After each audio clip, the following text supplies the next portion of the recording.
안녕하세요. 시내가 책방입니다. 저는 책방지기 한 걸음씩입니다.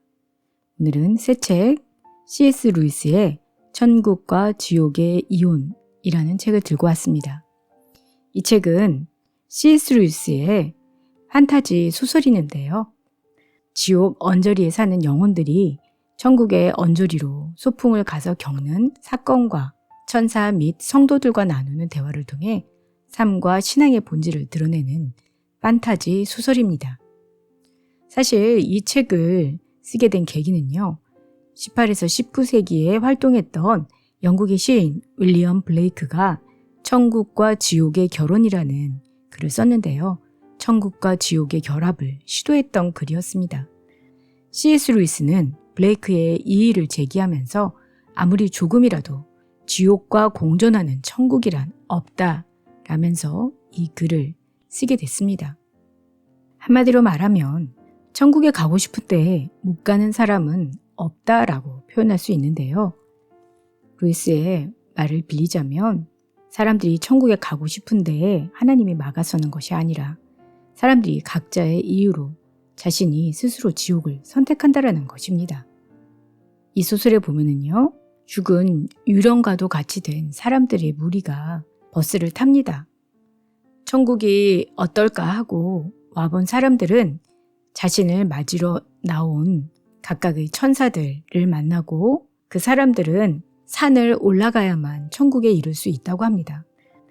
유령과 같이 반투명 상태로 되어 있는 그들의 몸이 분명한 천국에 대한 확신과 하나님에 대한 사랑에 대한 확신 등이 있을 때에 반투명하던 몸이 점점 단단해지며 천국에서 살 수 있는 몸으로 변화된다라고 이야기를 합니다.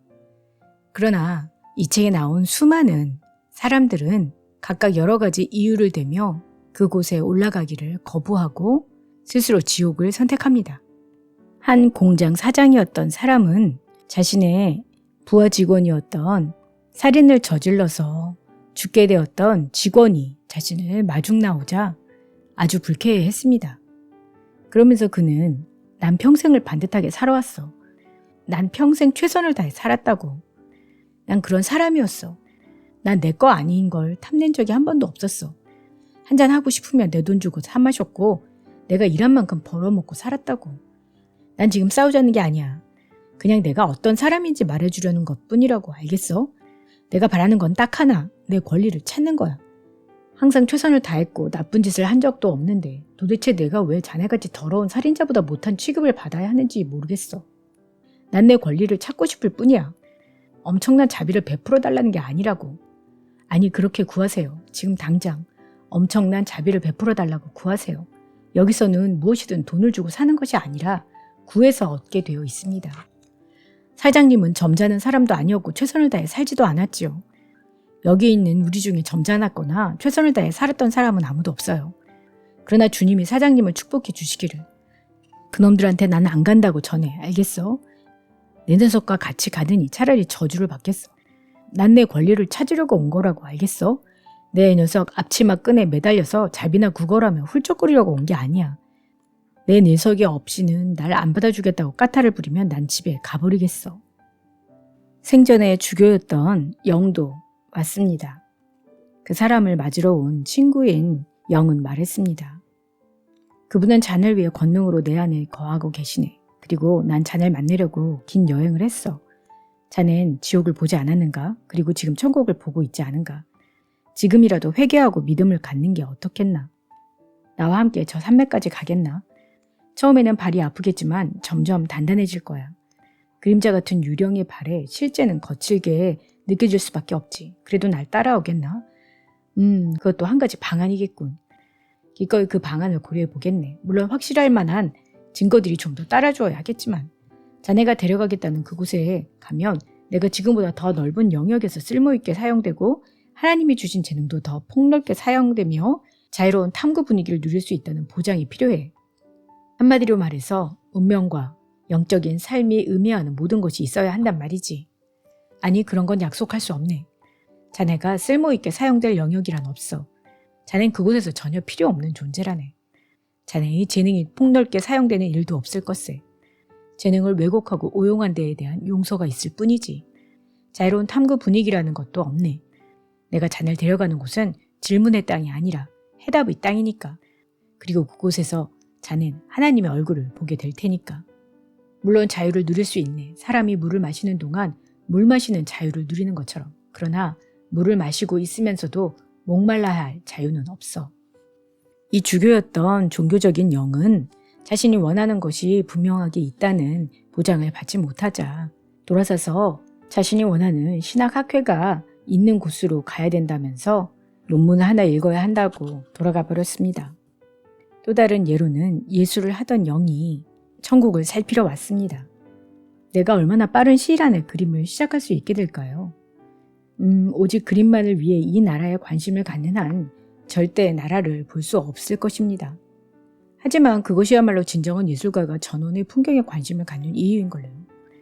그렇지 않습니다. 잡고 있는 것 같은데 당신은 처음에 그렇게 생각하지 않았습니다. 빛 그 자체가 당신의 첫사랑이었지요. 오직 빛을 이야기하는 수단으로서 그림을 사랑하지 않았습니까? 그건 까마득한 옛날 이야기예요. 예술가는 그 단계를 벗어나 성장해야 합니다. 내 후기 작품을 못 본 게 확실하군요. 예술가는 갈수록 그 자체에 관심을 갖게 되기 마련입니다. 맞는 말입니다. 저 역시 그런 태도를 갖고 있다가 회복되었지요. 그건 전부 덫이에요. 시인이나 음악가나 예술가에게 은혜가 임하지 않으면 자기가 이야기하고자 했던 것에 대한 사랑에서 점점 멀어져 이야기하는 일 그 자체를 사랑하게 되죠. 그리하여 저 깊은 지옥에서 정작 하나님께는 아무 관심도 없으면서 하나님에 대해 말하는 데만 몰두하게 됩니다. 아시다시피 그들은 그림에 관심을 갖는 데서 그치지 않거든요. 그들은 더 깊이 추락해서 자기 개성에 관심을 갖게 되고 급기야 자기의 명성 말고는 아무데도 관심을 갖지 않는 지경이 되고 맙니다. 그 영도 자신이 원하는 스타일의 예술을 할 수 없다는 것을 이유로 떠나가 버립니다. 또 다른 영 중에는 자기의 남편을 쥐고 흔들었던 부인이 왔었습니다. 그 일을 한 번만 만나고 다시 만날 수 없다면 아예 안 만날래요. 하지만 저한테 일임해 준다면 다시 한번 그 일을 떠맡겠어요. 제 짐을 기꺼이 다시 지겠다고요. 하지만 저한테 완전히 일임해 주셔야 해요. 그이는 제 힘으로 설 만한 위인이 아니랍니다. 저한테 그 일을 맡겨주세요. 그이는 엄하게 다룰 필요가 있어요. 당신보다는 제가 그 사람을 더 잘 안다고요. 그냥 그 일을 나한테 줘요. 내가 그 사람 아내잖아요. 안 그래요? 아직도 그 일을 데리고 할 수 있는 일이 아주 많이 있다고요. 누군가를 데리고 할 일이 있어야 한단 말이에요. 저 아래는 한마디로 끔찍해요. 아무도 제 생각을 해주지 않아요. 저는 그 사람들을 바꿀 수가 없어요. 주위에 사람들은 많이 널려 있는데 그 사람들을 데리고 할 일이 아무것도 없다는 건 너무 끔찍한 일이에요. 그 일을 내게 돌려줘요. 그 여자는 남편을 정말 사랑해서 섬기려고 했다기보다는 자신의 마음대로 주무르고 휘두를 수 있는 사람이 필요했던 것입니다. 완전한 통제, 자신이 조종하고 싶은 사람이 필요했던 것이지요. 그 여인은 또 그런 이유로 떠나갔습니다. 자신의 아들을 먼저 떠나보낸 엄마가 영이 되어 이번엔 찾아왔습니다.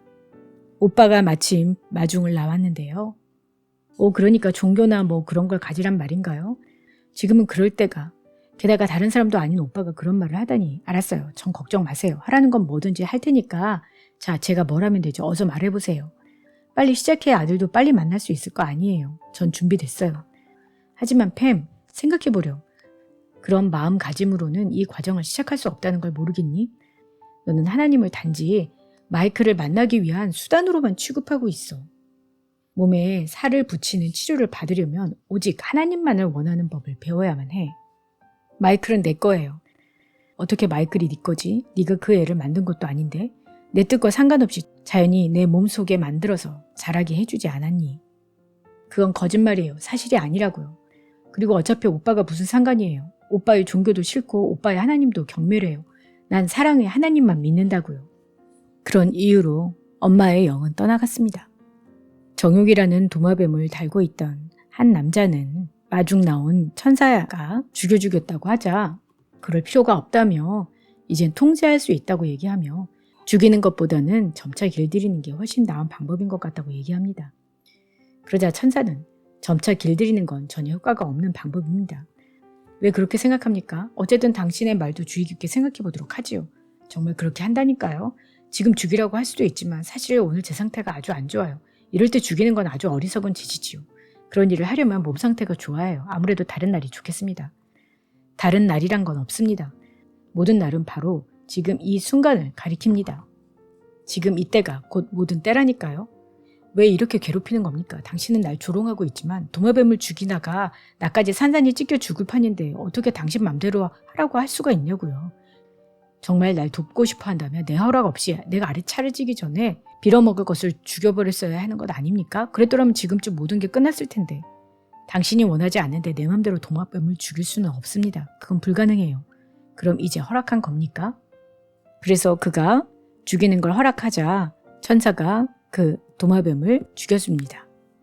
잠시 동안 나는 눈앞에서 무슨 일이 일어나고 있는지 알 수가 없었다.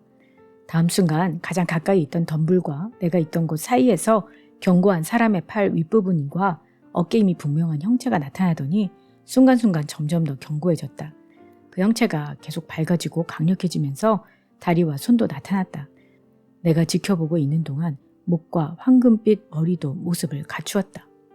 그래서 이곳에 나오는 여러 사람들 중에 정욕의 도마뱀을 가지고 있었던 사람만이 유령의 몸이 점점 단단해져서 천국에 오르는 유일한 사람이 되었습니다.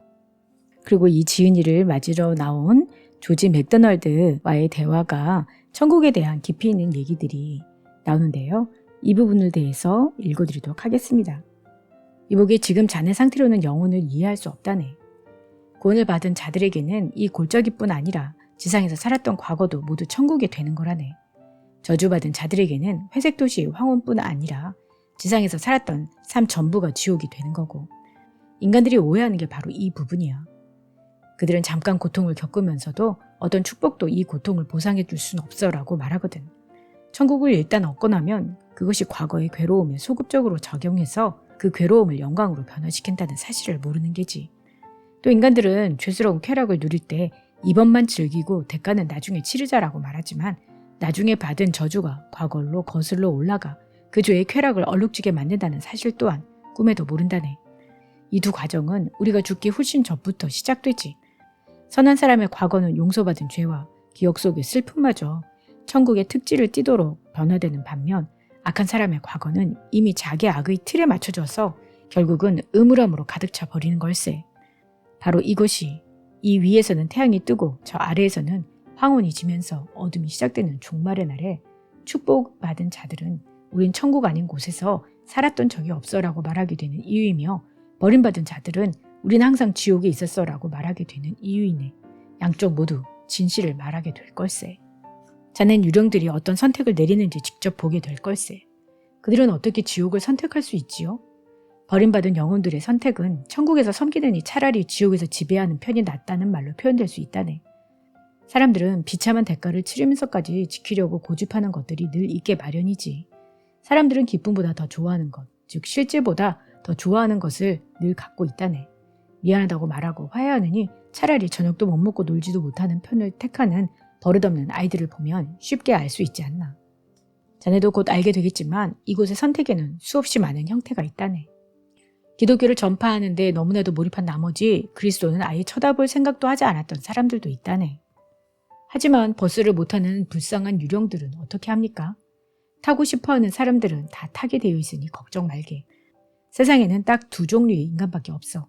하나님께 당신의 뜻이 이루어지이다라고 말하는 인간들과 하나님의 입에서 끝내 그래 네 뜻대로 되게 해주마 라는 말을 듣고야 마는 인간들. 지옥에 있는 자들은 전부 자기가 선택해서 거기 있게 된 걸세.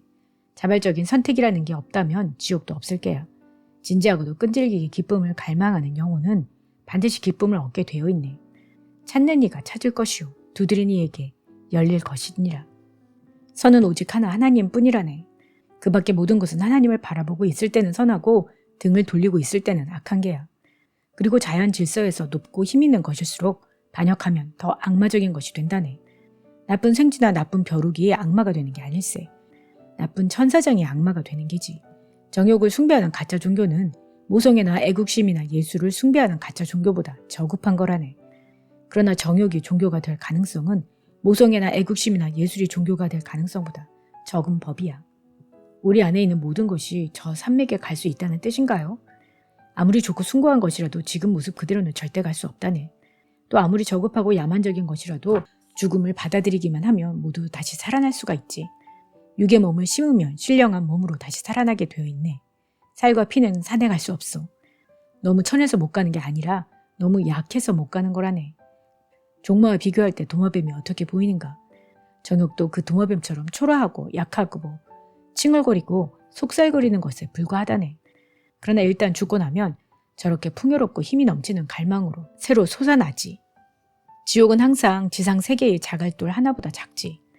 하지만 이 나라, 이 참된 세계에 비하면 원자 하나보다 더 작다네. 지옥에 있는 모든 고독과 분노, 증오, 질시와 참을 수 없는 갈망을 다 하나님의 경험에 뭉쳐 저울에 올려놓는다 해도 천국에서 가장 작은 존재가 느끼는 찰나의 기쁨에도 미치지 못한다네. 선이 선에 충실한 데 비해 악은 악에도 충실할 수가 없어.